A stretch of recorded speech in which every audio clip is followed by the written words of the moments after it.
Hai semua, kembali lagi di channel Monkemon. Apa kabar semuanya? Saya harap kalian semua di sana sehat-sehat ya.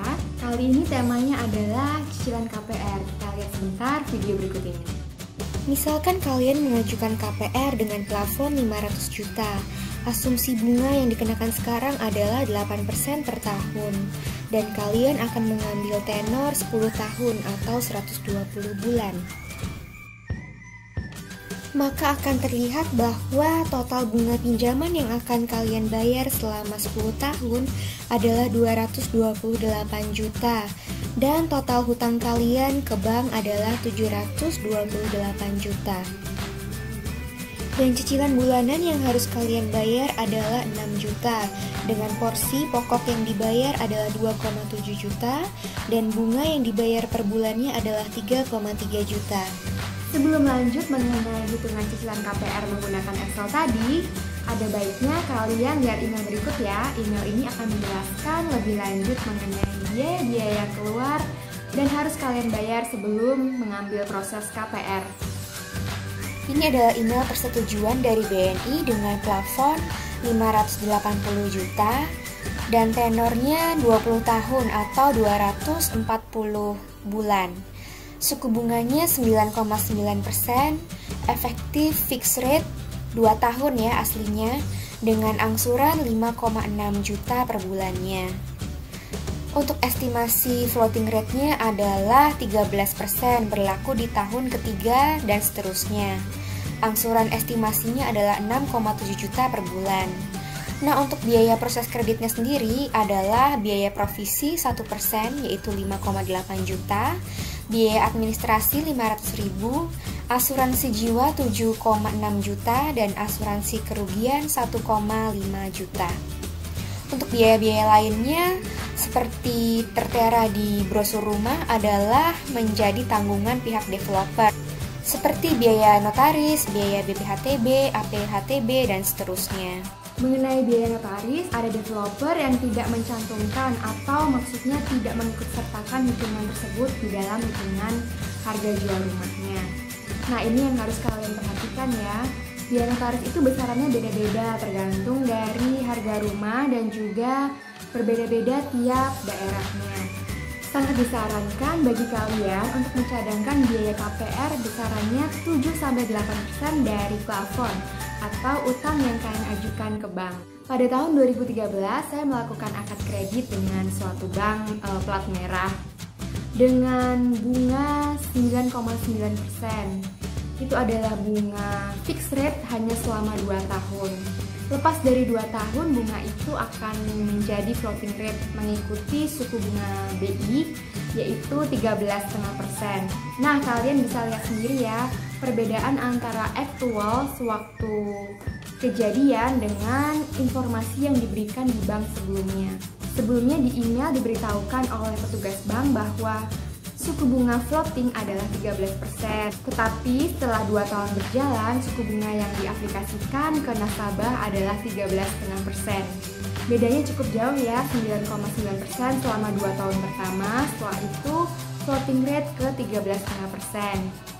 Saya akan simulasikan berapa cicilan per bulan yang harus dibayar jika suku bunganya adalah 9,9% per tahun dengan tenor 20 tahun atau 240 bulan dan pokok pinjaman 580 juta.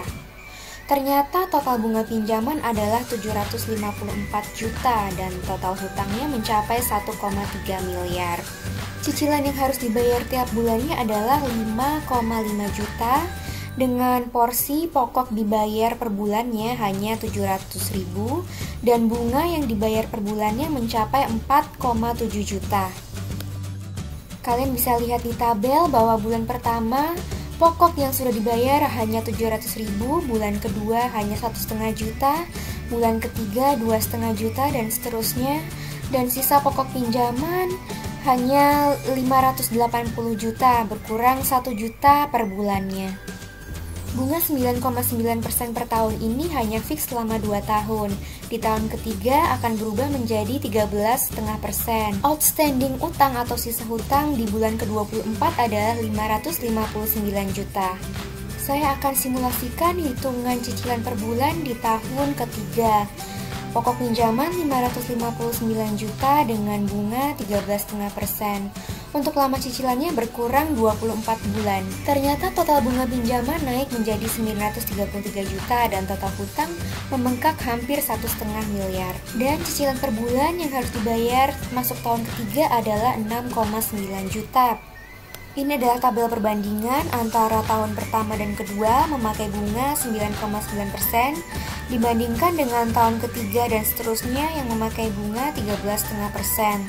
Ternyata selisihnya cukup banyak. Untuk total bunga pinjamannya sendiri, selisihnya mencapai 180 juta. Dan cicilan per bulannya selisihnya 1,3 juta. Dari 5,5 juta per bulan, sekarang menyicil 7 juta per bulannya.